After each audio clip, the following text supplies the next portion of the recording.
Ang kwento ni Nori ay hindi naman actually gender supremacy story. Kaya lang ay hindi natin maiaalis yung katotohanan na hindi pwedeng maliitin ang kapangyarihan ng isang babae sa buhay ng isang lalaki. Napakarami nang nagpatunay dyan, lalo na sa mga kahugot nating OFW, mga domestic helpers na iniwan ng asawa at sila ay nagpatuloy sa kanilang buhay bilang matatag, matapang na babae at hindi lang sarili nila ang kanilang binubuhay at sinusuportahan ngayon, kundi ang mga anak na iniwan mo, lalaki. At sa puntong ito, sa kwento ni Nori, ay hindi naman actually pangmamaliit sa mga kakayahan ng babae at pagdadagdag naman ng yabang sa mga lalaki, kundi isang pagkakatanto sa dulo ng kwento na ang babae ay hindi dapat minamaliit. Kwento ng kahugot nating si Nori hatid ng DKB. Dear Kuya Bono ng Bono's Love Tube, kahugot mo sa bawat kwento. Dear Kuya Bono, ito ang story ko. DKB.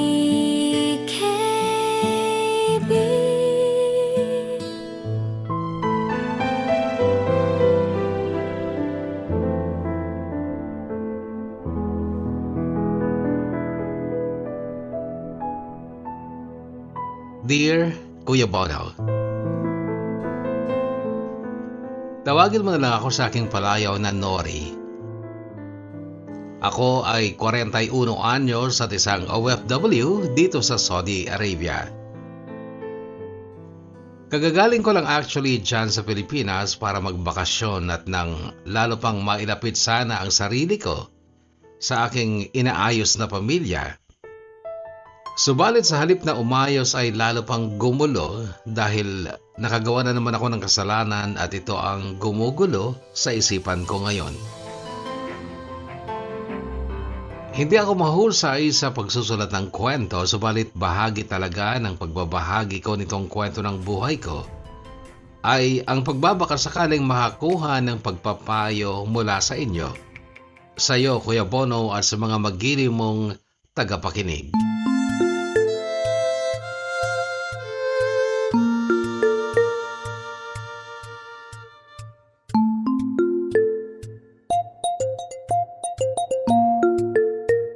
May lahi kaming kambal, Kuya Bono.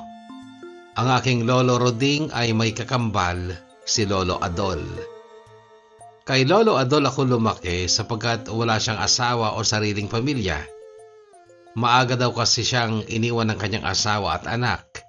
Naghiwalay sila. Ang bahay ni Lolo Adol ay nasa San Jose del Monte sa Bulacan. Samantalang ang bahay naman namin o bahay ng magulang ko na minana ng tatay ko kay Lolo Roding ay nasa Plaridel sa lalawigan din ng Bulacan. 7 kaming magkakapatid, Kuya Bono, at hindi mayaman ang magulang ko kaya tila pinaampon ako ng magulang ko kay Lolo Adol. Ako ang panglima sa aming magkakapatid.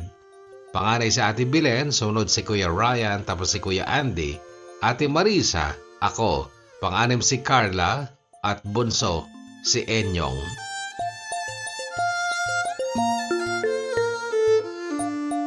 Grade 2 ako nung dalhin ako ni Lolo Roding kay Lolo Adol sa San Jose del Monte, Bulacan. Ako daw ang napili dahil ako daw ang pinakamatapang.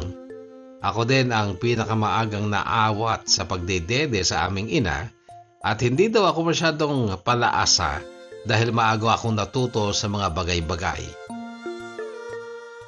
Ang totoo, sa dami naming magkakapatid, natatandaan kong hindi ako masyadong naasikaso kaya napilitan akong gawin na lang ang mga bagay na dapat nanay pa namin ang gumagawa. Mas maayos ang naging buhay ko sa poder ni Lolo Adol. Siya ay pinagdududahan noon na binabae dahil sa maraming bagay. Una nga dito ay dahil wala siyang asawa. Kasi nga mula daw nung iniwan siya ng kanyang asawa at anak ay hindi na muling nag-asawa. Pangalawa ay masyadong masinop siya sa bahay at mahilig pang maghalaman. Pangatlo ay mahilig siyang makipagbidahan lalo na sa mga kababaihan. Panglima ang kanyang hanap buhay, siya ay tindero ng kanyang sariling sari-sari store. Siya din ay isang sastre. Siya ay tumatanggap ng repairs sa tahi o kahit mga basal na tahiin basta hindi masyadong matakaw sa panahon. Kaya lang sa tinagal-tagal ko sa paninirahan sa poder ni Lolo Adol ay hindi ko naman siya ni minsan nakitang nag-uwi ng lalaki. Wala din ako nabalitang nagkaroon siya ng karelasyon sa kapwa lalaki kaya't hanggang sa puntong ito ay hindi ko masasabing binabae nga ang aking Lolo Adolfo. Well, marahil ay half-half dahil sa kabila ng kanyang malaking pangangatawan, kapag siya ay may kaaway o kagalit, dinadaan niya sa bungangaan. Nako, maririndi ka sa lakas ng kanyang boses at bilis sa pagsasalita kapag may kaaway siya. Daig pa talaga niya ang babaeng mahadera.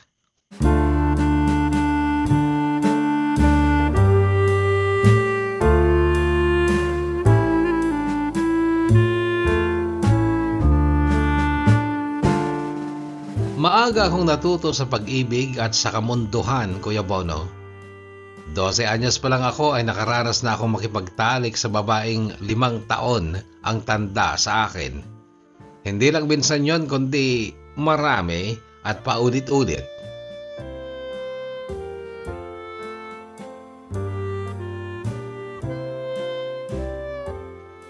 Katorse anyos naman ako nung maging kasintahan ko si Connie. Siya ay maganda, simple, masipag at mabait. Sa madaling salita, siya ay kaibig-ibig. Mas matanda lang si Connie sa akin ng 2 taon, Kuya Bono. 16 siya nung maging kami, ako naman ay 14. Tunay ko siyang minamahal, si Connie. Boss ang tawag ko sa kanya dahil wala siyang gusto na hindi ko sinunod. Your wish is my command, eka nga. At yan ang madalas kong sambitin sa kanya. Hindi ako mahilig sa pag-aaral noon pero napilitan pa nga akong pagbutihin ang pag-aaral ko dahil utos yun ni Connie. Tinakot pa nga niya ako noon na kapag daw ako ay nakakuha ng line of 7 sa aking card, hihiwalayan niya ako. Kaya obligado ay pinagbuti ko nga ang pag-aaral ko. Kaya lang ay talagang bata pa ako noon at marupok pa sa tukso. Minsang naglaro ako sa iba, nalaman niya, kinalasan ako. Akala ko kaya ko na mawala siya sa buhay ko pero hindi pala. Nagsumamo ako noon sa kanya. October 1998 noon, kalakasan ng bagyong Ilyang. Nakatayo ako sa harap ng bahay ni Connie, basang-basa sa ulan. Makailang beses akong sinigawan ng tatay niya, si Tatay Rado na umuwi na ako pero hindi ko siya pinakinggan. Malakas na ang hangin at ulan. Tinangay ng hangin ang payong na tinangkang gamitin ni Connie nung mapilitan siyang lapitan ako. Tinakbo ko ang kanyang payong at ibinalik ko sa kanya. Tsaka ako muling tumayo sa spot na tinatayuan ko na parang ako ay isang estatwa. Umuwi ka na, Nori. Para ka namang tanga. Basang-basa ka na, oh. Taka talaga ako dahil niloko kita. At hindi ako aalis dito hanggat hindi mo ako pinapatawad at tinatanggap ulit, Connie. Umuwi ka na nga. Sige na, pinapatawad na kita. Umuwi ka na. Hindi pa rin ako kumilos. Para pa rin ako estatwang nakatayo lang doon. Hindi mo ba ako narinig, Nori? Sabi ko pinapatawad na kita. Sabihin mo rin at tinatanggap mo na ulit ako. Tayo na ulit at uuwi na ako. Sige, pero ipangako mo muna.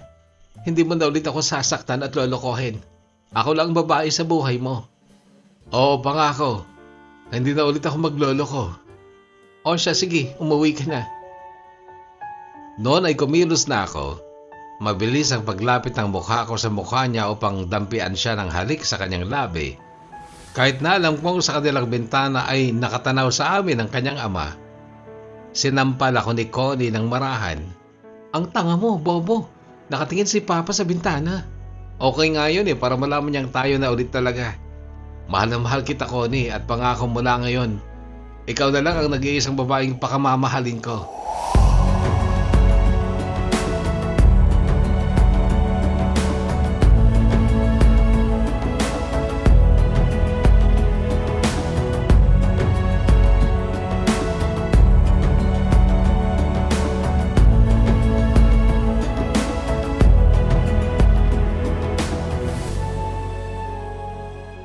Purihin niyo ako dahil sa murang edad kong 14 noon ay napanindigan ko ang pangako ko kay Connie. Kaya lang, may nangyaring hindi inaasahan. Bigla na lang naglasing si Connie isang araw. Hindi ko alam ang dahilan. Basta nagpunta sa bahay si Bax, best friend niyang bading, at sinabi nitong pinapatawag daw ako ni Connie. Nagpunta naman ako sa bahay ni na Bax at ibang Connie ang nadatnan ko doon. Connie na wala sa sarili. Naghubad pa sa harap ko at pilit akong inaakit. Well, hindi naman talaga kailangan pa ang pag-akit, pero sa totoo lang, si Connie para sa akin noon ay iba sa lahat, kaya ko siya iginagalang dati. Pero hindi ko pa rin napalagpas ang pag-aakit na yon na nagbunga ba naman kaagad ng kambal pa. Nanganak si Connie sa edad na 17 at ako'y naging ama sa edad na 15, pero noon ay wala na sa amin sa San Jose del Monte si Connie at ang kanyang buong pamilya. Lumipat sila sa Valenzuela City at ang bahay nila sa amin ay pinaupahan na lang nila.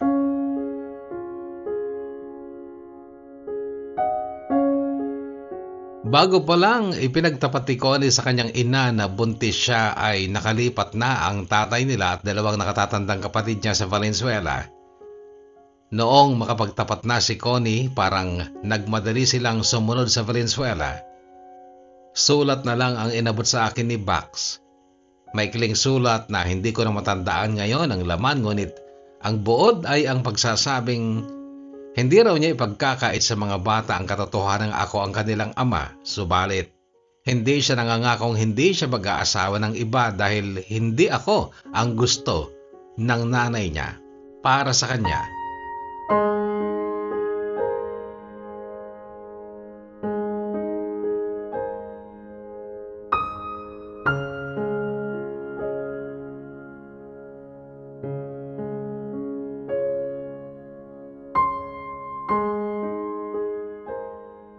Nag-asawa nga ng iba si Connie.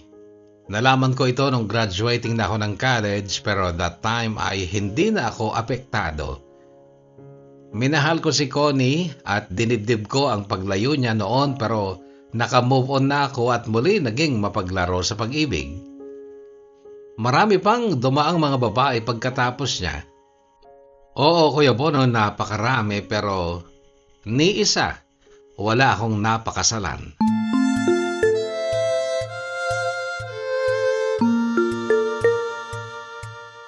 Si Harleen ang babaeng sumunod kong inibig ng lubos pagkatapos kay Connie. Nakilala ko siya noong nagtatrabaho na ako sa Mariwasa sa Santo Tomas, Batangas. Pero sa pagitan ni na Connie at Harleen ay may mga babaeng dumating at umalis lang. Ang mga babaeng yon ay hindi ko nalang babanggitin dito sa aking kwento.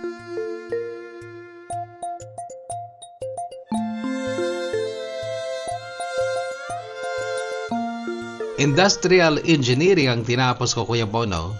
Wala itong board exam noong panahon namin, kaya't after 5 years ng pag-aaral ay engineer ka kaagad.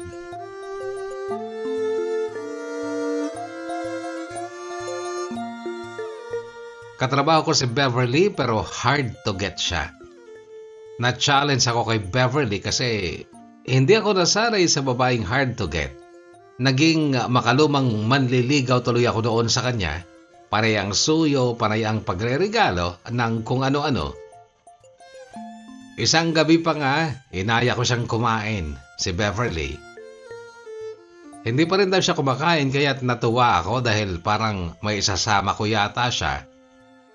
Pero nung malapit na ako sa bahay nila ay bigla siyang nag-text at sinabing mag-take out na lang daw ako ng para sa kanya. Wala akong choice kundi bumalik ng bayan noon at bumili na lang ng pagkain niya. Hinanap ko pa nga ang bahay nila kasi first time kong pumunta noon sa kanila. Sinabi lang sa akin ang pangalan ng kanilang barangay at tapat na tapat daw nila ang lumang kapilya na may mataas na puno ng akasya sa harapan. Labis akong natuwa nung makita ko ang lumang kapilya at ang akasya dahil nga makikita ko na ulit si Beverly. At sa tapat nga ng kapilya at malaking puno ng akasya ay ang may kalakihang bahay pero luma na. Kay taas parang bakod pero rehas ang gate kaya kita naman ang loob. Noong nasa tapat na nga ako ng bahay na yon, ay kay tagal kong tinatawagan si Beverly sa kanyang cellphone. Kaya lang hindi siya sumasagot. Hanggang sa napilitan na akong magtao po kahit na noon ay pasado alas 9 na ng gabi. Isang babaeng kay puti ang lumabas ng bahay. Nakaduster lang siya noon ng bulaklakin. Nakapusod ang itim na buhok kaya naman ang kanyang magandang mukha ay kitang-kita talaga. Ano yon? Tanong niya. Huminto siya noong nasa 2 hakbang pa siya bago makarating sa gate na maliit. Si Beverly? Sinong Beverly? Sinabi ko ang apelyido. Nakita ko ang pagkunot ng noo niya. Pero lumapit siya sa gate at ang tanong niya ay, anong pangalan mo? Nori. Hindi ka naman masamang tao, di ba? Ay, hindi. Well, mukha ka naman talagang mabait, Nori, base sa mukha mo. Sadyang may pagkatanga ka lang siguro. Ha? Halika, Nori, pumasok ka. Mag-uusap tayo.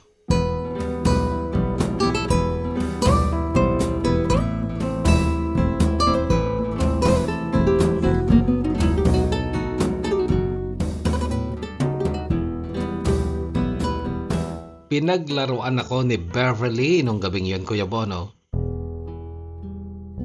Si Harleen pala ay mortal niyang kaaway pero dati niyang kaibigan. Lalaki daw ang dahilan ng pag-aaway at pagkasira ng pagkakaibigan nila. Pero sa kwento ni Harleen, nalaman kong mali ang naging paghusga ni Beverly sa kanya.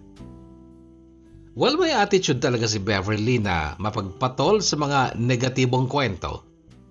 Si Harleen nung gabing yon, noon ko lang siya nakilala pero marunong kasi akong kumilatis ng taong tapat sa kanyang mga salita. Ako kasi kapag nakikipag-usap ay nakatingin ako sa mata kaya't alam ko kung siya ay nagsisinungaling lang talaga. Ang ending, Kuya Bono, kami ni Harleen ang kumain sa pagkaing dadalhin ko sana kay Beverly nung gabing yon. Nag-iisa si Harleen sa bahay ng lola niya nung gabing yon dahil nag-attend daw sa kasal ang mga kasamahan niya sa bahay. Tinanong ko noon kung bakit hindi siya sumama sa kasal. Ang kanyang simpleng sagot ay, hindi ako fan ng mga kasal-kasal na yan. Nakakornihan ako. Huh? Bakit naman? Hindi ka siguro maniniwala, Nori, pero 3 babae sa henerasyon ko ang nasira ang kasal. Impo ko, lola ko at mama ko. Pare-pareho silang sira ang marriage life. At ako naman, muntik na rin makasal. Doon nga kay Alvin pero umeksena naman si Bebang kaya give up ko na lang. Ang tinukoy niyang Bebang, Kuya Bono, ay si Beverly. Natawa ako actually nung unang sambitin ni Harleen ang pangalang Bebang na palayaw pala ni Beverly. Nauna daw naging girlfriend si Beverly pero nagka-break sila nung Alvin. Si Alvin ay schoolmate nila nung high school sila. Heartthrob daw talaga si Alvin noon. Nagkaroon ng relasyon sina Beverly at Alvin nung nagtatrabaho na sila, graduate na ng college. Pero nag-break sila Alvin at Beverly. Si Harleen naman ang sumunod na niligawan at sinagot naman ni Harleen si Alvin. Atat na atat daw mag-asawa si Alvin kaya't inalok na nito si Harleen ng kasal kahit na 2 buwan pa lang sila magkarelasyon. Kaso umeksena nga si Beverly. Sinabi daw nitong buntis siya at binantaan si Alvin na pananagutin siya ni Beverly. Natakot naman si Harleen. Ayaw ng gulo kaya nag-giveaway na lang. Nakipagkalas na lang siya kay Alvin at si Alvin ay bumalik kay Beverly. Yun pala, prank lang daw pala yun ni Beverly. Hindi talaga siya buntis. Noon ay si Alvin naman ang nakipag-break kay Beverly at nagtangka siyang bumalik kay Harleen pero ayaw na ni Harleen. Tangina talaga. Napilitan lang akong ikwento ang parte ito ng buhay ko. Pakiramdam ko kasi talaga noon, Kuya Bono, ay napaglaruan ako ng dalawang babaeng ito. Niligawan ko din kasi si Harleen at sinagot naman ako. May nangyari nga din sa amin eh. Hindi lang minsan kundi maraming beses din. Sa bahay pa mismo ng kanyang lola. Masayang kasama si Harleen, Kuya Bono, makulit, mahilig magbiro at masarap magluto. Noong first monthsary namin, sinorpresa ko siya. Nagpunta ko sa bahay nila nang walang pasabi. May dala akong bouquet of red roses, halagang mahigit 2,000 piso. May kasama pa itong Kisses chocolates. Pagbukas niya ng pintuan, nagulat siya. Ano yan? Flowers? Bakit? Happy monthsary. Tinitigan niya ako. Tapos parang tumagos ang tingin niya sa likod ko. Then balik ang titig niya sa mga mata ko at ang sabi, tigilan na natin to, Nori. Ayokong naliling sa mga taong involved kay Bebang. Siya na lang ang ligawan mo ulit. Sorry.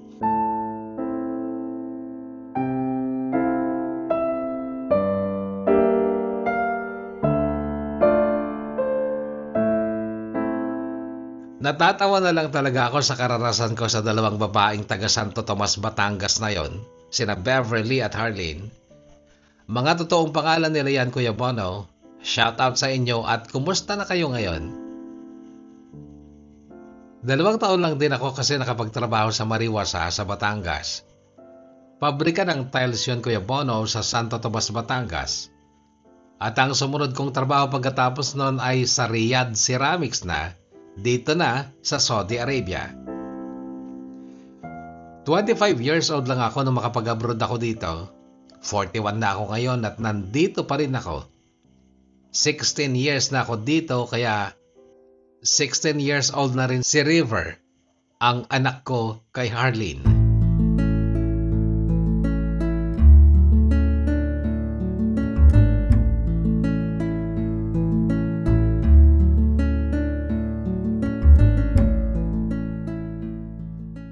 Kuya Bono, nabuntis ko si Harleen pero hindi kami nakasal. Masyadong magulo ang utak niya, hindi ko siya maintindihan. Noong first monthsary namin, brinake niya ako pero hindi ko sinunod ang utos niyang ligawan ko na lang ulit si Beverly. After a few weeks, nag-text si Harleen. Sinabi niyang buntis daw siya. Anong gagawin ko dito? Ipapalaglag ko ba? Tanong niya. Natural sinabi kong hindi. Sumang-ayon siyang magbuntis pero ayaw daw niyang malaman ng kahit sino na nagbuntis siya at ayaw din niyang mag-alaga ng bata. Ang ginawa ko, Kuya Bono, ay inuwi ko si Harleen sa San Jose del Monte sa Bulacan kay Lolo Adol. Sumama siya pero ayaw niyang maging kami ulit. Isisilang lang daw niya ang anak namin tapos aalis na siya. Hinayaan ko siya sa desisyon niya pero may pagkakataon noong kabuwanan niya na, bigla niya akong tinawagan at inaayang magpakasal kami kahit sa huwas lang daw. Natawa ako noon dahil alam kong yun ang tama. Kaya lang, 1 linggo lang ang dumaan ay nagbago na naman ang isip niya.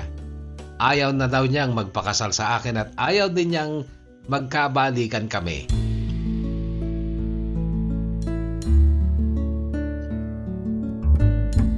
Nasa Batangas pa ako ng Kuya Bono, nasa Bulacan siya.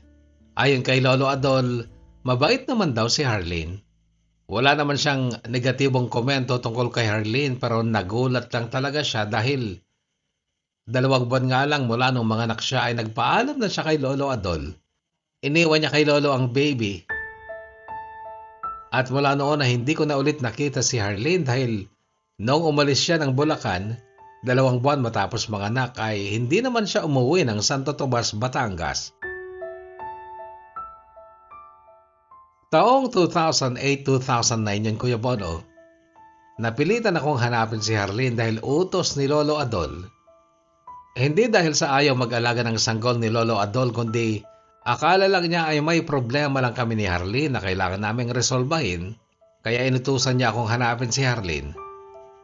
Talagang hindi makapaniwala si Lolo Adol noon na may babaeng kagaya ni Harleen na matapos manganak ay bigla na lang iiwan ng anak. Ni hindi nga nagawang pangalanan o bigyan man lang ng pangalan ni Harleen ang anak niya. Si Lolo Adol pa ang nagbigay ng pangalang Rivero sa bata. Tinanong ko kung saan galing ang Rivero. E di sa idol kong artista nung araw, si Dante Rivero. Nakangisip ang sagot niya pero bigla ding sumeryoso matapos pagmasdan ang tulog na sanggol at ang sabi, napakawalang hiya naman palang babae nitong si Harleen. Mabuti pa ang inahing manok, handang magpakamatay maproteksyonan lang ang kanyang mga sisiw. Siya naman, animo umebak lang sa sagingan.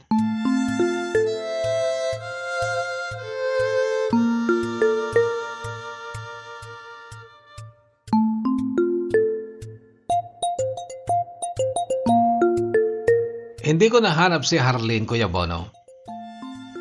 Nakita ni Lolo Adol ang lumang SIM card ni Harleen sa basurahan kaya naman kahit anong gawin kong tawag at text pala sa kanya noon ay hindi ko talaga siya makokontak. At hindi ko na nga siya nahanap.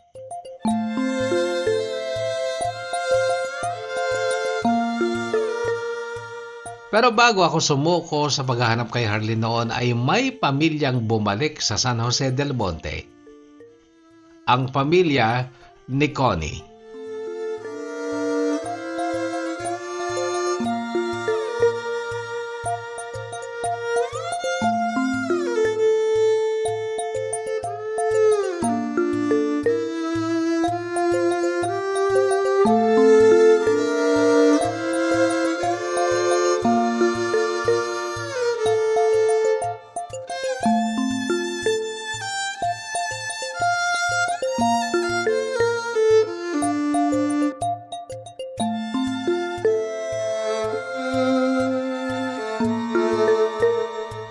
Si Kuya Simo, panganay na kuya ni Connie ang nakasalubong ko noong araw na pabalik na ako ng Batangas.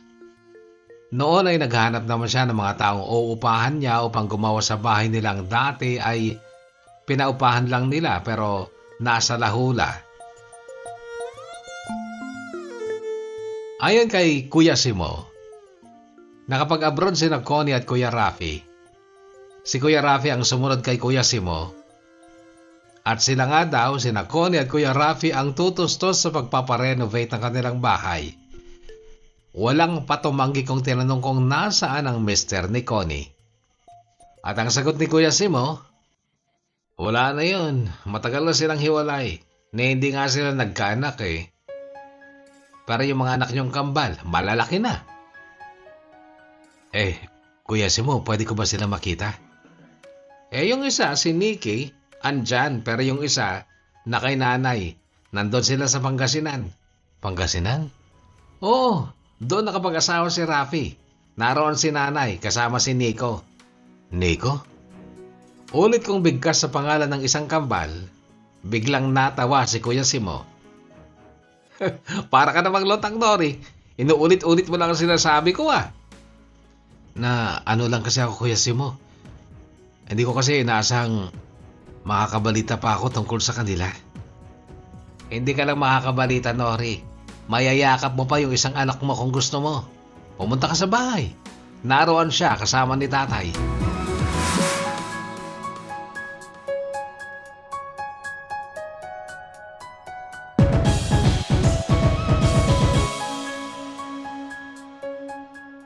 Noong 2009, Kuya Bono, ay 25 years old na ako. And 10 years old na ang kambal kong anak kay Connie, sina Nikki at Nico. Nagpunta nga ako sa bahay nila noon. Nakita kong ginigiba na ang ilang bahagi ng bahay. May 3 lalaking gumagawa at maingay ang pukpukan, pero agad naman akong napansin ni Tatay Rado, ang tatay ni Connie. At nakita kong tinawag ni Tatay Rado si Nikki na noon ay para siyang engineer o foreman na nakamasid sa mga nagbabaklas sa bahay. Lumapit si Nikki kay Tatay Rado at nakita kong inakbayan ni Tatay Rado ang bata bago ito nakangiting tinuro ako.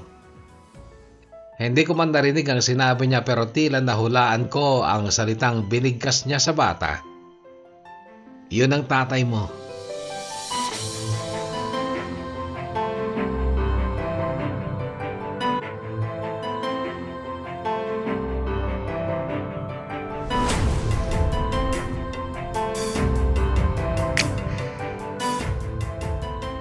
Dati pa nung 14 years old ako at 16 pa lang si Connie ay mabait na talaga sa akin si Tatay Rado.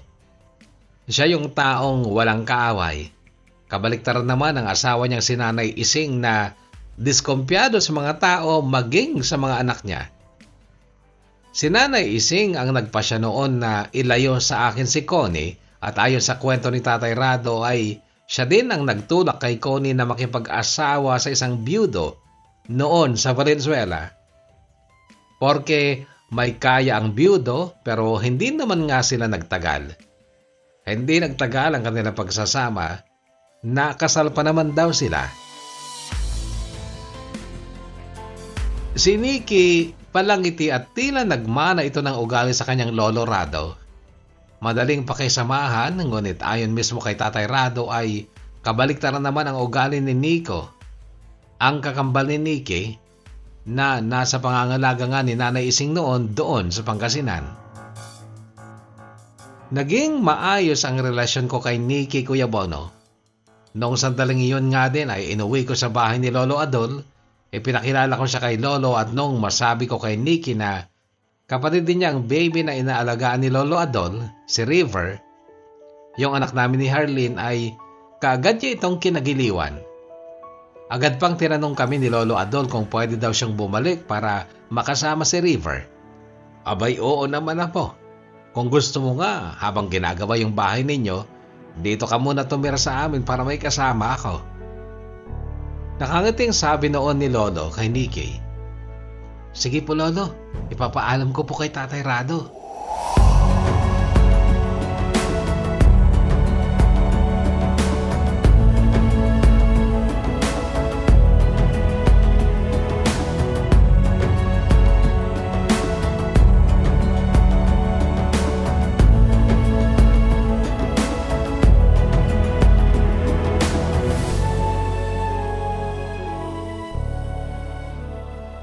Wala akong naging problema kay Nikki, Kuya Bono. Mabait talaga siyang bata, masipag at napalaki talaga ng maayos dahil natuto siyang umiwas sa masasama. Niyakap nito ang mabubuting turo ng dalawang matanda, sina Tatay Rado at Lolo Adol. Kaya actually ako tumagal dito sa Saudi, Kuya Bono, ay dahil sa mga batang nasa poder ni Lolo Adol, sina River at Nikki. Pinag-aral ko sila. At sa kasalukuyang panahon ay isa ng civil engineer si Nikki, grade 11 naman si River.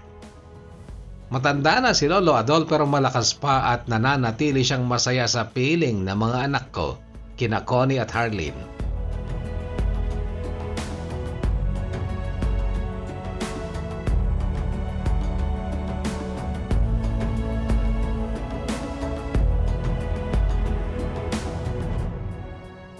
Si Harleen kahit anong gawin ko'y hindi ko mahanap sa Facebook pero si Connie, muli ko siyang nakasama noong umuwi ako nitong nagdaang Pasko ng 2025. At noon ka rin nakilala at na-meet in person ang isa ko pang anak, si Nico, ang kakambal ni Nikki.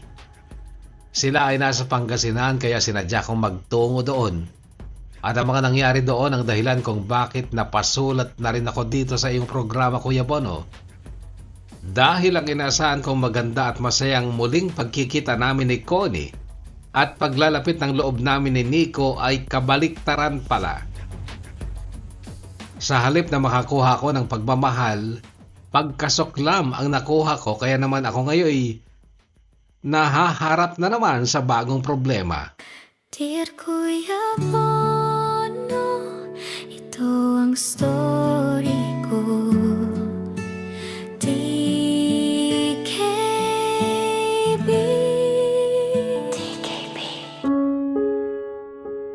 December 17, 2025 nang dumating ako dyan para sa aking bakasyon matapos ng matagal na panahong hindi pag-uwi dahil pinipera ko lang lagi ang budget ng company para sa aking mga bakasyong hindi ko nga nagamit. Nabigo ko nga sina River at Nikki sa mga graduation nila sa kanilang eskwela, lalo na ang graduation ni Nikki sa kolehiyo noong 2021. Pandemic naman kasi noon kaya hindi talaga ako nakauwi. Nung umuwi ako nitong nagdaang Pasko, ganap ng engineer si Nikki. May sarili na nga siyang auto. Pero ang kanyang kakambal naman sa Pangasinan na si Nico ay engineer. Manginginom at walang tinapos na kurso dahil iba ang direksyong tinahak niya. Patapon daw ito pero hindi ako nagdalawang isip na dalawin sila. Sabi ko noon, bahala na. Nakaka-chat ko na rin si Connie noong nasa Singapore pa siya. Si Connie, ang ina ng kambal ko. Actually, nililigawan ko ulit si Connie noon kasi nga matagal naman nang hiwalay sa asawa. Naiwan bilang responsibilidad niya ang dalawang anak ng nakababatang kapatid niyang si Rosita na namatay kasama ang asawa sa disgrasya sa motor. Nakatira sila sa bahay ni Kuya Rafi sa Alaminos, Pangasinan. Isa lang naman ang naging anak ni na Kuya Rafi at Ate Melinda dahil delikado daw para kay Ate Melinda ang muling magbuntis. Nakabakasyon din si Kuya Rafi noong magtungo kami ni Nikki sa kanila sa Alaminos. Si Kuya Rafi nga ang sumalubong sa amin sa gate. Si Nico daw noon ay namasada ng tricycle. Napangiti ako nung tawagin ni Kuya Rafi si Connie. Nasa loob ng bahay noon si Connie. Concepcion, narito ang ex mo. Lumabas ka dyan at kayo magbeso-beso.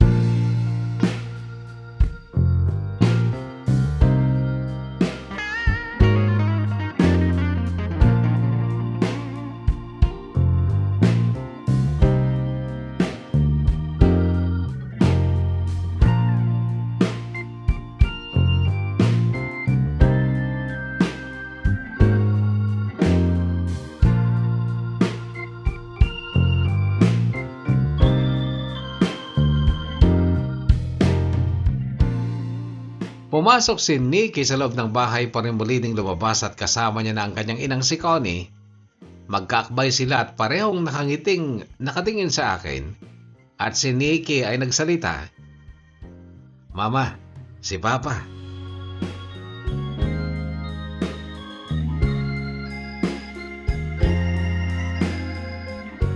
Mahilig uminom si Kuya Rafi. May maganda siyang gazebo sa gilid ng kanilang magandang bahay. Ang gazebo na yon ay may bar counter pa. At kami noon ay nakapagsimula na ng inuman nung dumating naman si Nico. Ang itsura ni Nico, Kuya Bono, ganito. Para siyang bad boy sa pelikula. Ang buhok, mohawk high fade. May balbas at bigote at may mga tattoo sa braso at bisig. Dumiretso si Nico sa gazebo kung saan kami naroon. Nakangiti naman siya.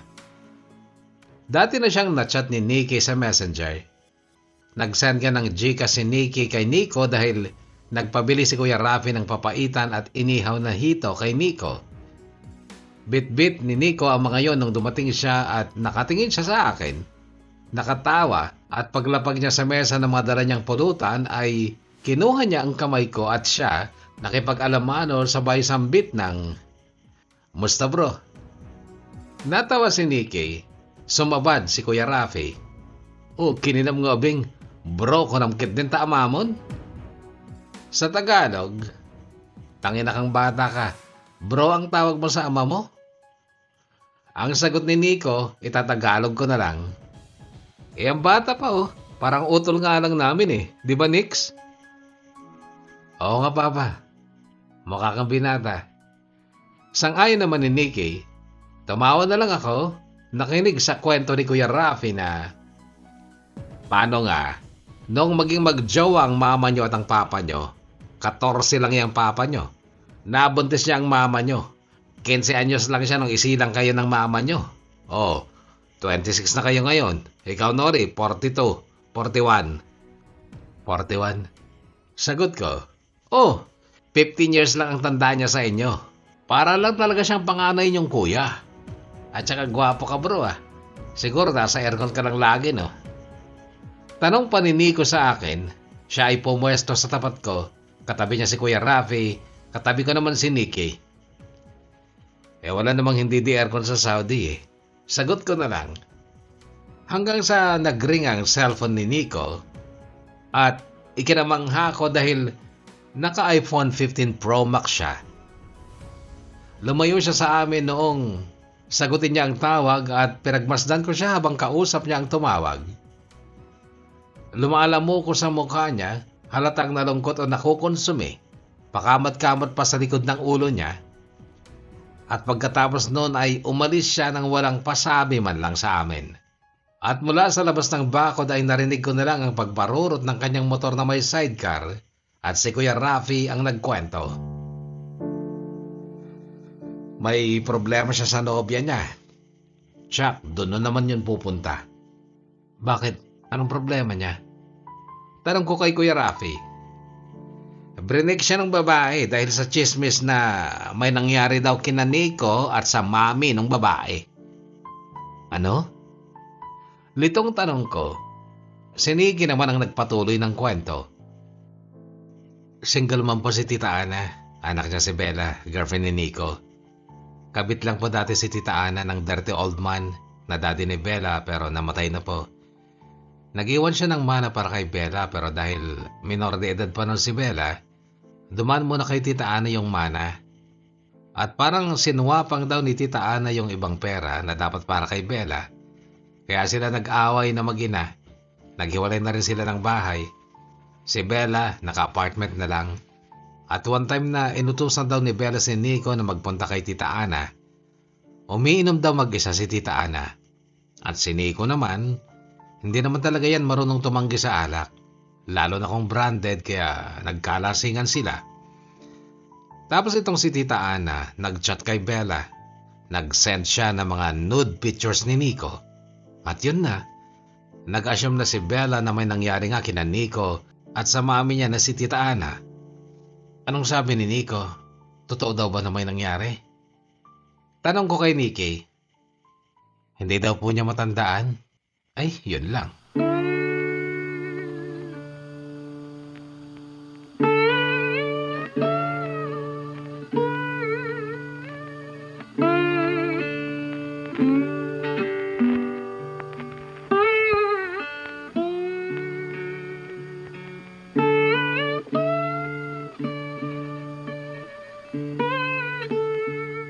Makaraan ng isang oras yata, tumawag si Nico kay Nikki.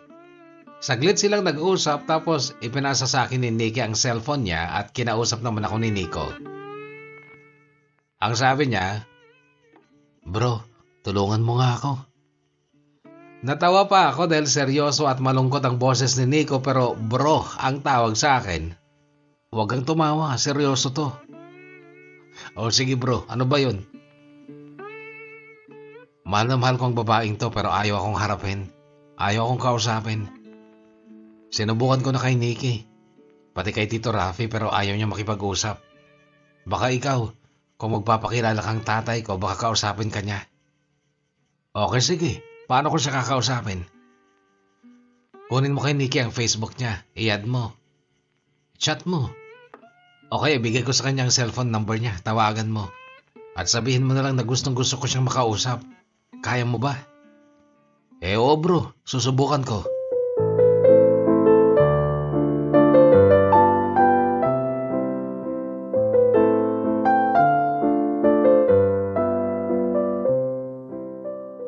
Isinakay ako ni Nikki sa kotse niya upang mapuntahan namin si Nico sa barangay malapit sa bayan.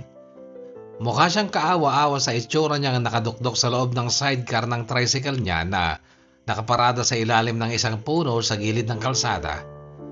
Sa tapat ng puno, sa kabilang side ng kalsada ay ang apartment kung saan nakatira ang girlfriend niyang si Bella, na noon ay nasa loob pero ayaw lumabas. Kahit anong pakiusap at pangungulit ni Nico, ayaw siyang labasin ni Bella. Sinunod ko ang pakiusap ni Nico na tawagan ko gamit ang sarili kong number si Bella. Nagpakilala akong tatay ako ni Nico. Nakita namin ang anino ni Bella sa loob ng kwarto habang kausap ko siya. Malaki ang salamin ng bintana at aninag sa kanyang anino ang magandang kurbada ng katawan niya. Appreciated ko po ang pagtawag ninyo. Pero saka na lang po tayo mag-usap. Please lang po, ilayo niyo muna si Nico. Baka tumawag na ako ng pulis at papakulong ko siya. Ganito ang pag-uusap ni Bella. Maganda ang tinig niya at halatang malungkot at may hinanakit siya. Umalis na nga lang kami noon. Ayokong may dumating na pulis at maamoy pa kaming amoy alak. Nagpatuloy na lang kami noon sa aming inuman sa bahay ni Kuya Rafi. Alalay lang ako sa pag-inom dahil talagang mahina ako sa pag-inom ng alak. Sa tagal ko kasi sa Saudi, kung saan wala namang akses sa alak ay hindi ako nasanay. Nalasing ang kambal. Ang maton na si Nico umiiyak. Isinatidig niya sa amin kung gaano kahalaga sa buhay niya si Bella. Ang sabi pa nga niya ay mas mabuting mamatay na lang siya kaysa mawala sa kanya ng tuluyan si Bella. Kami ni Kuya Rafi ay nagkakape na lang noon.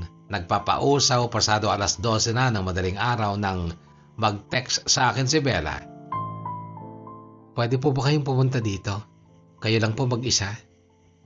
Ganito ang text niya.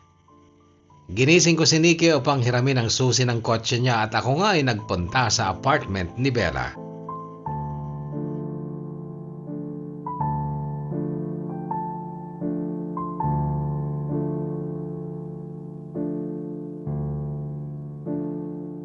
Totoo pala Kuya Bono na yung mga siga, yung mga maton-matunan ay malambot ang puso sa pag-ibig. Oo, kapag nakita mo si Nico talagang astigin ang dating pero umiiyak dahil sa babae. Na-video ko nga siya nang hindi niya napapansin nung siya ay umiiyak at sinasabing mahal na mahal niya si Bella at handa siyang magpakamatay kung tuluyang mawala sa kanya si Bella. Na-video ko yon at yon ay talagang ipapakita ko kay Bella. Pero ang hindi ko alam ay dati nang nakahanda ang 3 kamera sa loob ng apartment ni Bella. Isa sa salas, 2 sa kwarto niya.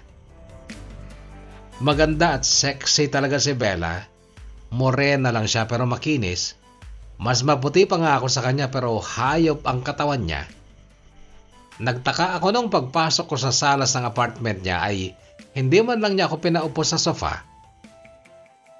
Tara po sa taas, doon po tayo mag-usap. Sabi niya at sumunod na lang ako sa kanya nung umakyat na siya ng hagdan. Bukas ang pinto ng kwarto na katapat ng hagdan. Pumasok siya doon. Sumunod ako. Pero syempre dahan-dahan lang ako dahil ako ay bisita lang. Kaya lang nung nasa pintuan na ako, ay hindi ko matanaw si Bella sa loob ng kwarto. Tapos bumukas ang pinto ng CR at isang babaeng nakapanty at bra ang lumabas. Si Bella. At hindi niya ako pinapunta doon para makipag-usap kundi upang makalaro sa ibabaw ng kanyang kama.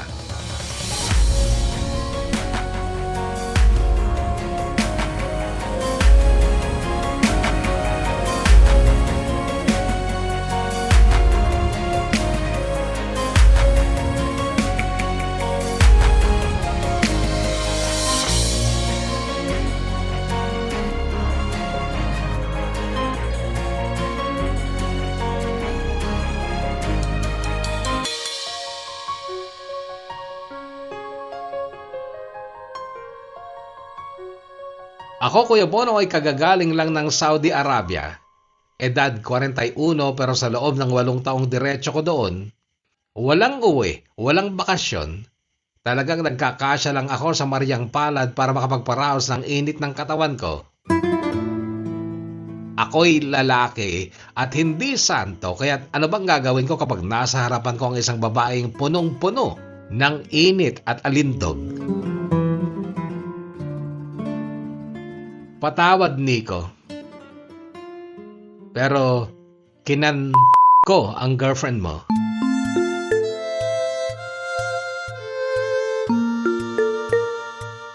Mabuti na lang Kuya Bono at nakauwi na kami ng Bulacan nung nasend na ni Bella ang mga videos namin kay Nico. quits na daw sila. Nakipag-sex naman daw si Nico sa mami niya at ganon din ang ginawa ni Bella sa akin kaya quits na sila.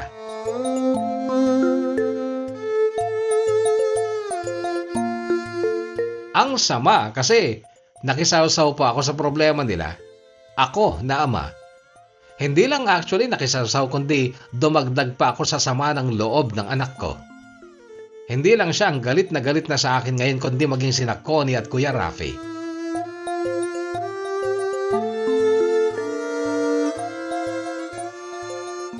Hindi ko alam kung nakarating na rin ang balita sa amin sa San Jose del Monte. Kung si Nikki, alam kong hindi siya magkukwento. Kaya lang, hindi na rin nagchat-chat sa akin si Nikki. Hiyang-hiya din ako sa kanya dahil sa nagawa ko sa kakambal niya. Masasakit ang mga salita ni Nico sa chat, kaya blinak ko siya. Hindi ko alam ang sasabihin ko talaga, Kuya Bono. Hindi ko alam kung paano magpapaliwanag kasi kahit saan ko tingnan, talagang mali ako. Masyado akong marupok. Pero ako lang ba talaga ang dapat masisi dito? Hindi ko naman pinilit si Bella. Siya ang umakit sa akin. Oo, hindi ko nagawang tumanggi dahil talagang wala akong naramdamang pagtanggi kahit konti. Talagang para akong Texas na aatake noon at matigas ang aking tare.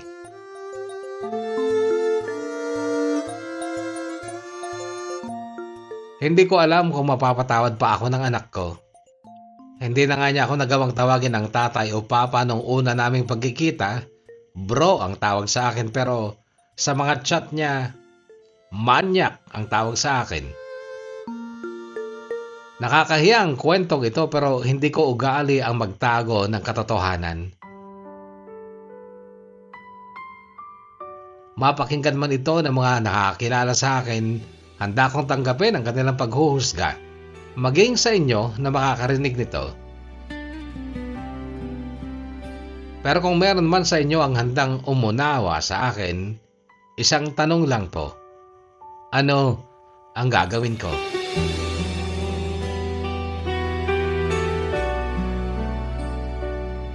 Hanggang dito na lang, Kuya Bono, at maraming salamat sa iyo. Gumagalang, Nori. Itinuring mong biyaya pagdating niya sa iyong buhay. Pasasalamat ay walang katapusan. Sa lungkot at sa ligaya, pag-iibigan ay naging ganap. Ngunit pagsubok ay hindi kinaya. Masakit man sa dibdib ang magpaalam, ngunit kailangang tanggapin. Hanggang doon lang, handang umasa sa tunay na nakatadhana.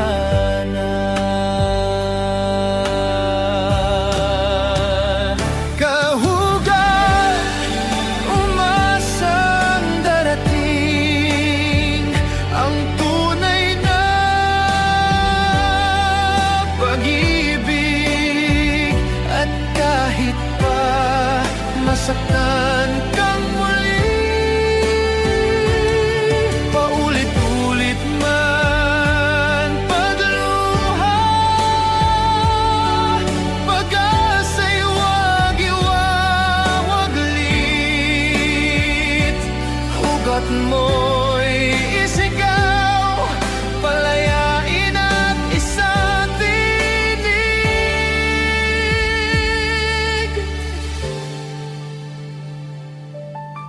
Muling buksan ang puso, magmahal muli, magtiwala.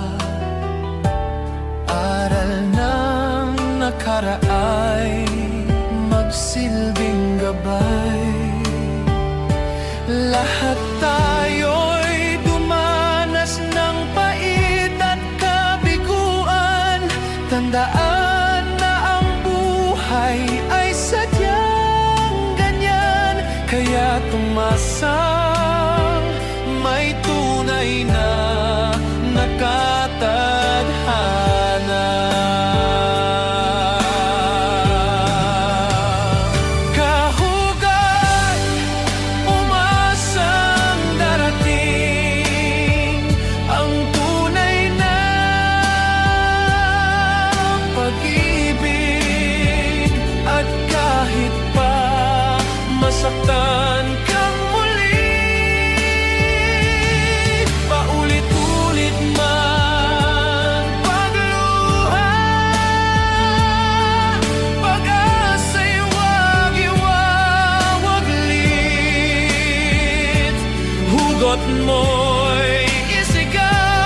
ng puso.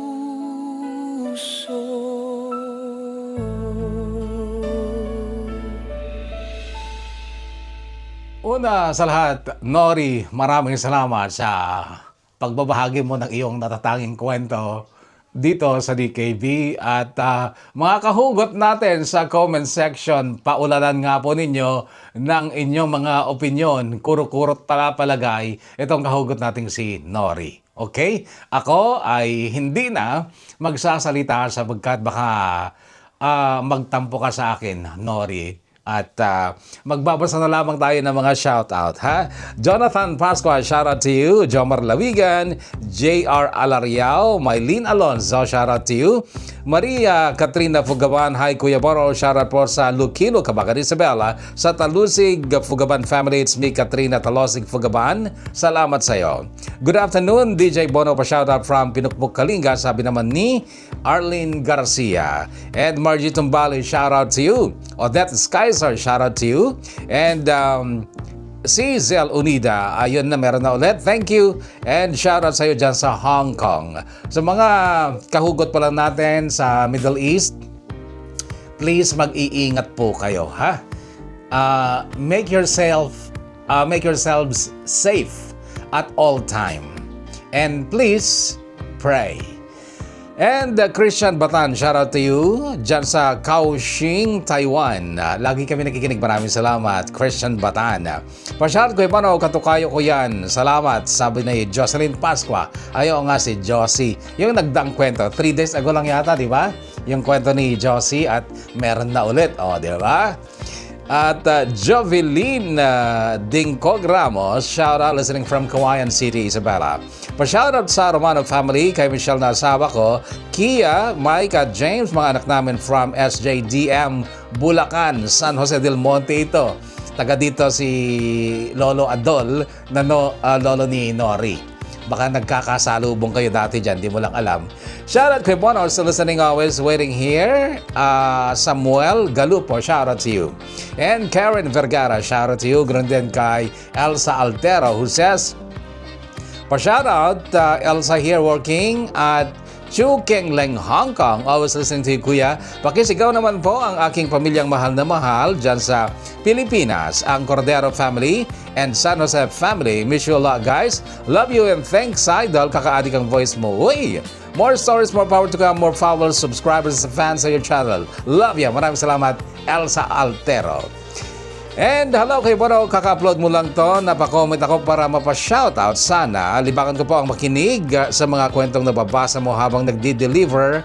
Mamaya ko to papakinggan, balikan ko to ongoing kasi pinapakinggan ko yung kwento ni Dante, titled Dream House. Shoutout sa mga co-riders ko dyan, kung meron mang nakikinig habang nagdi-deliver din tulad ko. Sabi ni Josel Hipolito. Meron akong kilala mga nagde-deliver kaya lang truck yung sinasakyan nila. So, malayuan. Tama, para hindi boring yung biyahe. Kaya lang kung rider na motor at short distance lang, parang mahirap naman makinig. Kasi pag ilang minuto lang, narating mo na yung destination mo, hindi ba? Anyway, Maynard Castro, shout out to you. Ma-relax na naman ang isip ko. Thank you sa new upload. Sana na-relax ka din dito sa kwento ni Nori, Medyo sablay yung ending eh. Well, anyway, shout ko po Cyril Casada from UAE and family from Quezon Province. God bless you and ingat lagi. Masaya naman ako may papakinggan naman. Mag-ingat ka dyan, Cyril Wandasan, dyan sa UAE, ha? Happy listening here in France, Kuya Bono. Sabi naman ni Eileen Kabakungan. And Desilit Alejandro, shout out to you. Boss Aim, shout out to you. Gandang hapon po, abangers here in Singapore, Kuya. It's Crisanta de la Cruz. At Daisilin Ferrer, shout out to you. And Jasmine Apay, shout out Kuya Bono dito sa Saudi Arabia. At sa Riyadh po kami ngayon. Shout out naman sa mga anak ko sa Cagayan, sina Alan, Jake, Cyril, Briggs, and Princess. It's from Jasmine Apay. Shout out to you. MJ Estebar, always listening dito sa Qatar. Pa-shout out, ingat din dyan, ha? MJ Estebar. Rosemary Kabigat, shout out to you. And Divina Bala, listening in Quarry Bay, Hong Kong. Shout out din sa mga friends kong laging nakikinig, Jessie Pason and Ann Baluran. J. Marie Ramos. Hello Kuya Bono, salamat sa bagong upload. God bless you always too. And Maricel Butacan, good day Kuya Bono. Thank you po sa bagong upload. I was listening here in Cyprus from Enrile, Cagayan Valley. God bless and more power. God bless you too. Maricel Butacan, aray ko pakak doon sa part na pareho tayong tanga, Ate Jocelyn. Oo nga, natatandaan ko yon. Akisha Gale, shout out to you Akisha Gale. Listener from Santo Niño, andito ngayon sa North Cyprus. Adonis Simeon, shout out to you. Pa-shout ko yung from Abra, Kokoy, Ken Jenny, Joy, Jang, Hong Kong. Mga kanayo nagdingingig dito channel. Maulitin ko nga. Shout out ko yung from Abra, Kokoy, Ken Jenny, Joy, Jai, Hong Kong. Nga kanayo nagdingingig. Maraming salamat. Agyaman Dominador Bacarista Jr. Agirabe, shout out to you. At Sauraya Bangayan, shout out also to you. God bless you too. Rizaline Odlus, pa-shout ko iba Rizaline Odlus from Caloocan, Rizal, Kalinga. Shout out sa inyo dyan. And Grace Sherwin Ablao, shout out to you. At pakaabangan namin. At ikaw, Nori, pakaabangan mo ang comment ni Boss Sherwin Grace Ablao, ha? And Che Chris, shout out to you. Jel Songag, shout out to you. I'm listening here in Riyadh, Saudi Arabia. Sabi naman ni Che Chris. Alan Bautista, shout out kay Bono sa bahay nakikinig ng DKB. Kanya-kanyang pakinig at kanya-kanyang work somewhere in Gamu po. It's from Alan Bautista. Agyaman. Nice story talaga. Anyway, we are both tanga into your first page. Dahil ganyan din ako, daming fall in hearts with sad accident. Buti nga sa'yo, hindi ka nagkaroon ng anak. But me, I have 2 kids and my mistake. But now I have forever someone na. At nagkaroon na din kami ng another 2 kids. And kasal na din kami. From now on, me and my husband is celebrating 11 years anniversary. And congratulations for the total of 4 kids. And don't call them mistakes, okay? Kids who are born, kahit hindi tama yung pagkakagawa, will never be mistakes, okay? And panghuli muna, Allen Del Rosario, salamat sa bagong upload ko. 8 taong walang dilig. Listening from Ireland. Si Nori naman, yung sinasabi niyang straight na 8 years na nagmariang palad lang siya, kasi walang uwi. Hindi yun yung buong panahon niya sa Saudi, kundi pangalawang punta niya na yon. Kasi yung first punta niya ay nag-stay siya ng matagal and then umuwi and then another 8 years bago siya bumalik. At yun nga, he tried to meet his family in Alaminos, Pangasinan, pero ganun nga yung nangyari. Anyway, Nori, sana ay pumayapa ka ang isipan mo at magbasa ka sana ng mga comments ng ating mga kahugot. Muli, maraming salamat sa iyo at sa lahat ng kahugot na muling naglaan ng oras at panahon, maraming salamat. Stay healthy, kahugot, stay safe, and may God bless us all. Salamat Kuya Bono at sa lahat ng listener mo. DKB, my story is safe with you.